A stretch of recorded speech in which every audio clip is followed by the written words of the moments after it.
Assalamualaikum warahmatullahi wabarakatuh. Selamat pagi anak-anak. Pagi ini kita akan belajar ilmu pengetahuan sosial. Namun sebelum kita mulai belajar, mari kita berdoa terlebih dahulu, memohon kepada Allah Subhanahu wa taala agar senantiasa kita diberi kesehatan dan kebahagiaan. Dengan membaca surah Al-Fatihah, berdoa mulai. A'udzubillahi minasyaitonirrajim. Bismillahirrahmanirrahim. Alhamdulillahirabbil alamin arrahmanirrahim maliki yaumiddin. Iyyaka na'budu wa iyyaka nasta'in ihdinas siratal mustaqim. Siratal ladzina an'amta 'alaihim ghairil maghdubi 'alaihim waladdallin. Amin.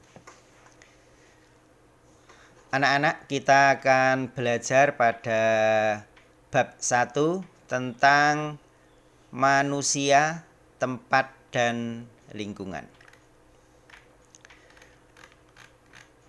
Peta konsep pada pelajaran pada bab ini yaitu perubahan karakteristik ruang, interaksi keruangan, skala Indonesia. Jadi kita hidup kebetulan di negara Indonesia. Maka yang akan kita bahas adalah lingkup ruang negara Indonesia. Tujuan pembelajaran: setelah kegiatan pembelajaran dilaksanakan, anak-anak diharapkan dapat menjelaskan pengertian konsep ruang. Apa toh ruang itu? Kemudian pengertian interaksi antar ruang. Jadi di dalam ruang tersebut itu terjadi interaksi, maka interaksi antar ruang itu seperti apa? Kemudian dapat memberikan contoh interaksi keruangan antar wilayah di Indonesia. Jadi Indonesia ini lebih dari 1000 pulau. Maka keruangan interaksi ini antar wilayah Indonesia yang anak-anak bisa nanti menyebutkan contohnya. Kemudian yang keempat, anak-anak dapat memberikan contoh interaksi keruangan yang terjadi di wilayah Indonesia. Jadi di wilayah Indonesia ini itu interaksi keruangannya terjadi apa saja.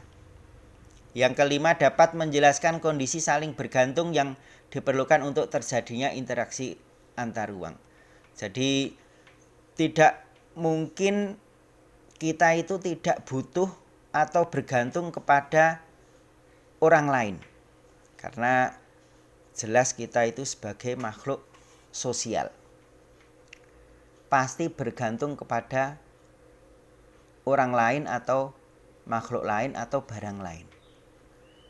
Karena di Jawa misalkan, di Jawa itu tidak mungkin butuh kebutuhan yang ada di luar Jawa.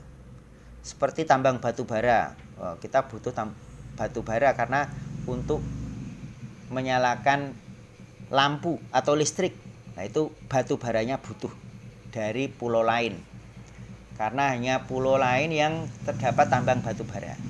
Yang keenam, menunjukkan unsur-unsur atau komponen peta. Di peta wilayah Indonesia nanti unsur-unsurnya apa saja. Dapat menyebutkan letak Indonesia secara astronomis dan geografis. Yang kedelapan, menjelaskan implikasi letak Indonesia terhadap aspek ekonomi, sosial, dan budaya. Yang kesembilan, menjelaskan implikasi letak Indonesia secara geologis, struktur tanah.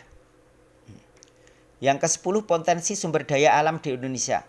Potensinya seperti apa saja sumber daya alam di Indonesia ini. Karena Indonesia terkenal gemah ripah loh jinawi. Apa saja ada. Yang ke-12, dapat menjelaskan kondisi alam Indonesia, baik cuaca atau musim dan sebagainya. Yang ke-13, keragaman flora dan fauna di Indonesia. Binatang maupun tumbuhan macam-macamnya di Indonesia ini. Yang ke-14 menjelaskan bentuk-bentuk perubahan akibat interaksi antar ruang. Jadi kita berinteraksi dengan orang lain atau penduduk lain atau kelompok lain, organisasi lain akan menghasilkan perubahan. Nah, bentuk-bentuk perubahan itu seperti apa? Kemudian pengertian ruang. Apa sebenarnya ruang itu? Ada ruang kelas, ruang tamu, ada kalau di rumah itu banyak berbagai macam ruang, di sekolahan juga. Setiap makhluk yang hidup di bumi ini memerlukan ruang untuk melangsungkan kehidupannya. Kita tidak mungkin hidup di luar ruang, apalagi ruang hampa udara. Nah, karena kita butuh udara. Kalau tidak ada udara atau oksigen, kita akan mati. Tanpa adanya ruang, maka manusia dan semua makhluk hidup lainnya tidak memiliki tempat untuk hidup. Ruang adalah tempat di permukaan bumi, baik secara keseluruhan maupun hanya sebagian yang digunakan oleh makhluk hidup untuk tinggal. Ruang tidak hanya sebatas udara yang bersentuhan dengan permukaan bumi, tetapi juga lapisan atmosfer terbawah yang memengaruhi permukaan bumi.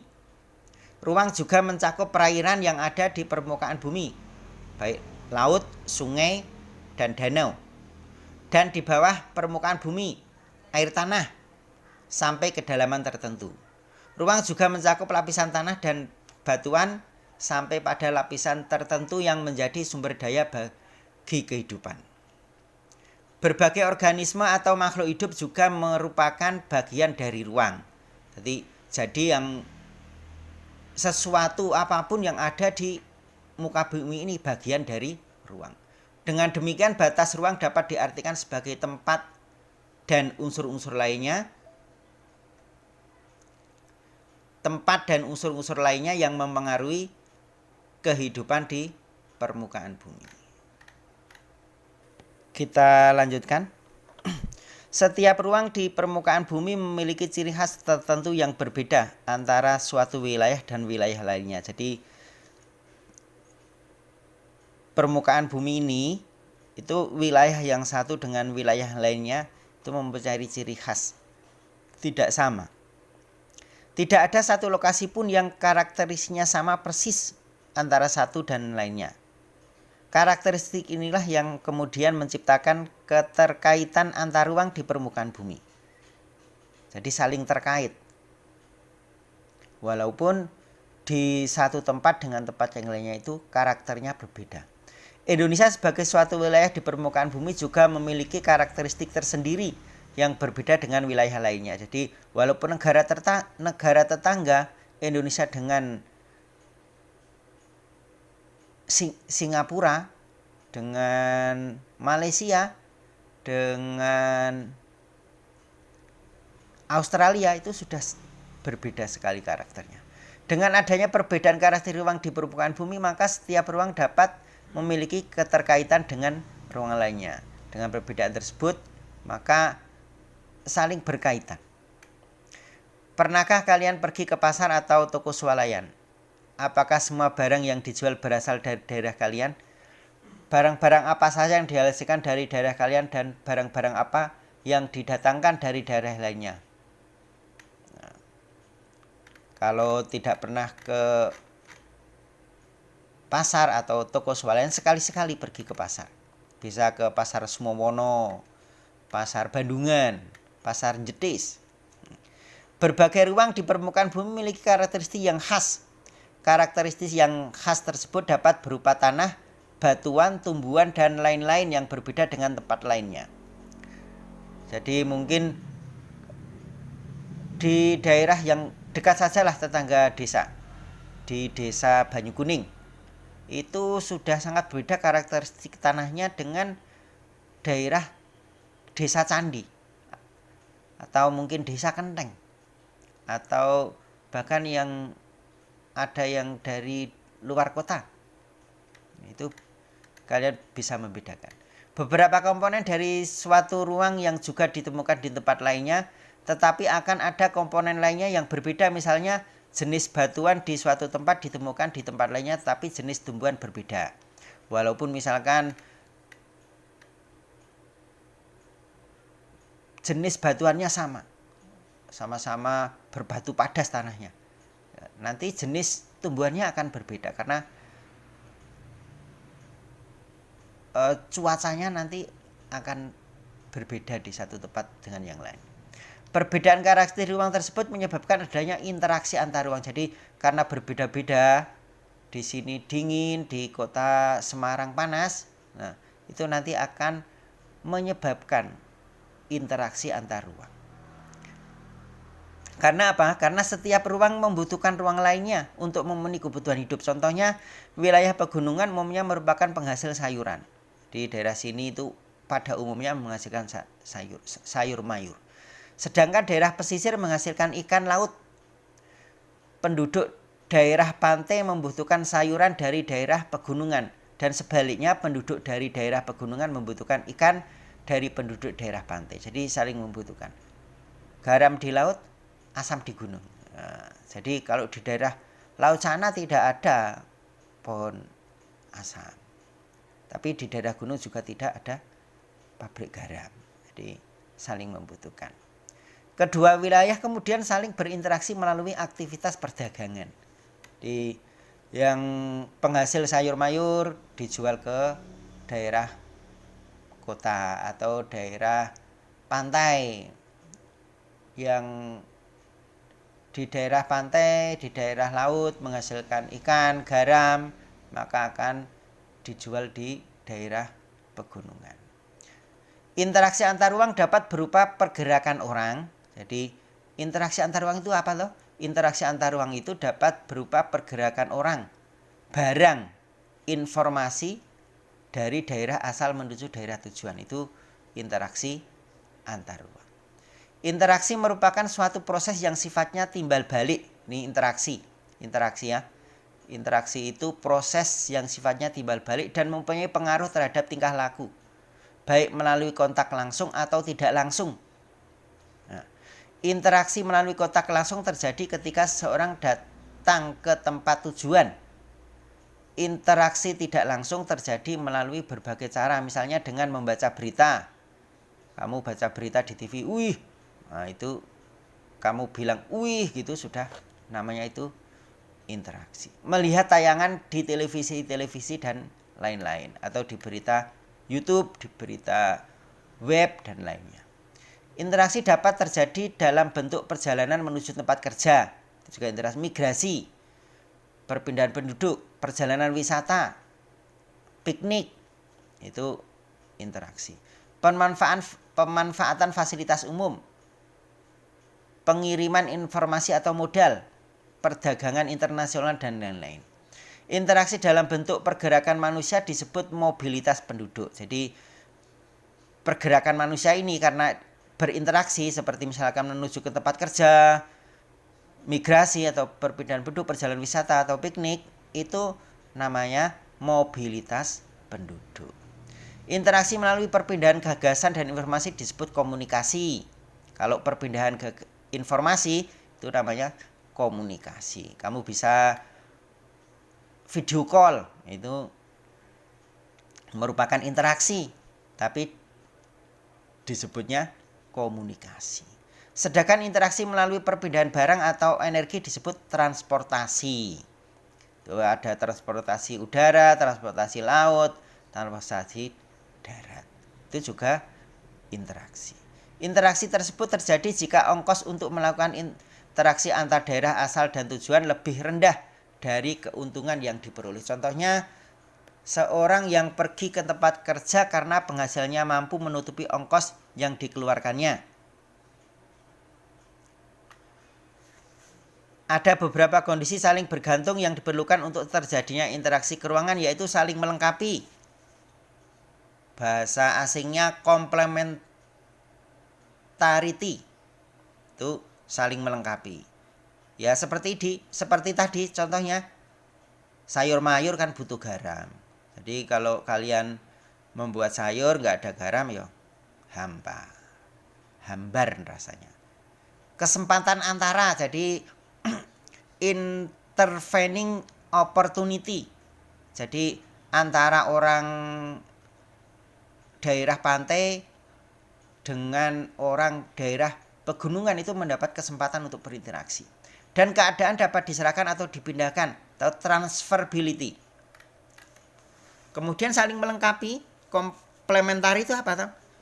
Itu kondisi saling melengkapi terjadi jika ada wilayah-wilayah yang berbeda komoditas yang dihasilkannya. Misalnya wilayah A merupakan penghasil sayuran, daerah kita. Sedangkan di wilayah B menghasilkan ikan, daerah laut. Wilayah A membutuhkan ikan, sedangkan wilayah B membutuhkan sayuran.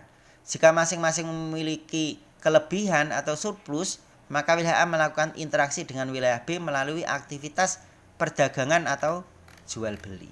Ini contohnya wilayah A, wilayah B. Itu wilayah A surplus sayurannya dan wilayah B surplus ikannya. Itu saling melengkapi.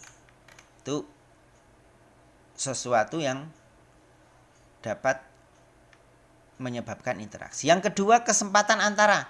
Kesempatan antara merupakan suatu lokasi yang menawarkan alternatif lebih baik sebagai tempat asal.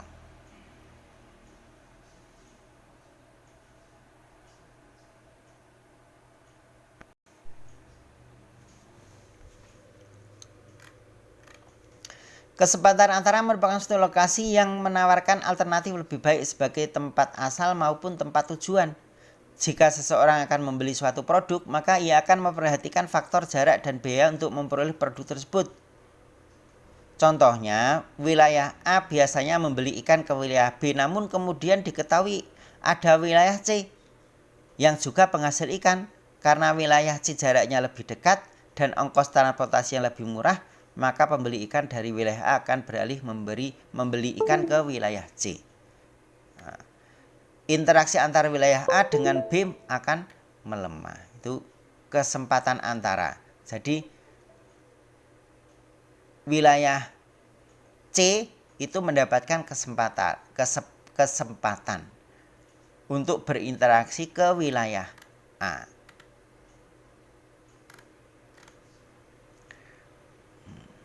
Surplusnya seperti ini.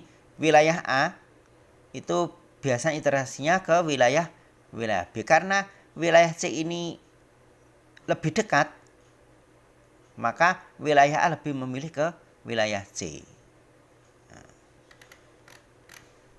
Yang ketiga, kemudahan transfer. Apa artinya? Pengangkutan barang atau juga orang memerlukan biaya. Jadi untuk menjual ikan dari wilayah pantai atau wilayah laut ke pegunungan itu akan memerlukan biaya transportasi tentunya.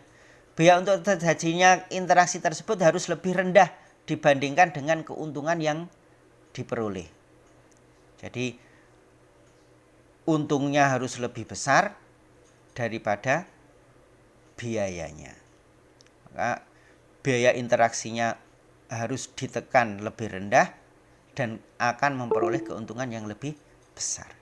Jika biaya tersebut terlalu tinggi dibandingkan dengan keuntungannya, maka interaksi antar ruang tidak akan terjadi.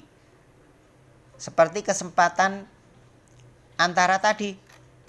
Karena di wilayah C itu lebih dekat, maka wilayah A akan lebih memilih wilayah C karena biaya transportasinya lebih rendah.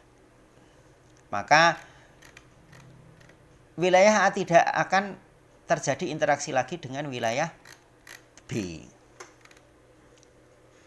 Kemudahan transfer dan biaya yang diperlukan juga sangat tergantung pada ketersediaan infrastruktur. Infrastruktur itu sarana dan prasarana. Sarana bisa berupa jalan. Misalkan wilayah C sebenarnya lebih dekat, namun jalannya jelek.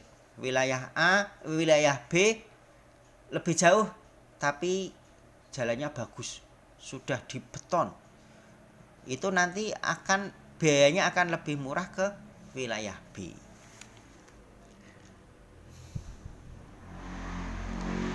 Jalan yang rusak dan sulit untuk dicapai akan mengurangi kemungkinan terjadi interaksi karena biaya untuk mencapainya juga akan lebih mahal. Sebagai contoh, seorang akan menjual sayuran dari wilayah A ke wilayah B, namun jalan menuju wilayah B mengalami kerusakan sehingga tidak bisa dilalui.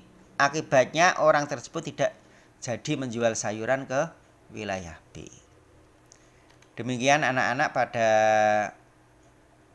bab 1 ini kita mempelajari ruang dan interaksi antar ruang. Akan kita lanjutkan pada pertemuan berikutnya. Kita akan mempelajari letak dan luas Indonesia. Cukup sekian. Wassalamualaikum warahmatullahi wabarakatuh.